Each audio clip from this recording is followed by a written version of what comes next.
السلام عليكم. عفوا فرد باشی برا سلامت بیا خبر سلامت بیا خوا بخیر بن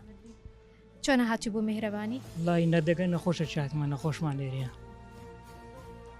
میهرەبانی پێچۆم و چۆ بۆ میهرەبانی هەڵبژە وڵی خستەخانەی باشە و هەرزانیشە لە ڕووی کوالێت توشتی زۆر باشە دکتۆرەکانی زۆر باشن لەبان دێم و جارە دێنە ئێرە بەێ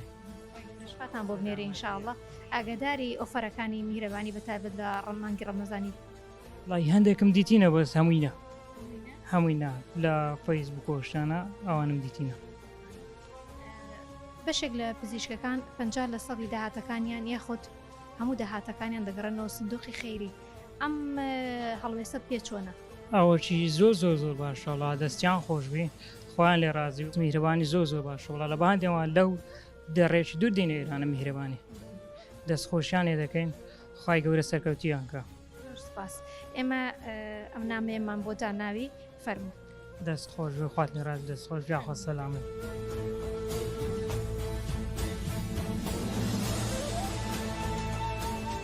دنیا ماڵی چاندنە نەک دووروێنەکردن و ماڵی تاقیکردنەوەیە نەک پاداشکردن بۆیە لە دەستدانی تەندروستی یان سەروەت و سامان یان هەر کێشەیەکی دیکە تاقیکردنەوەی خوددان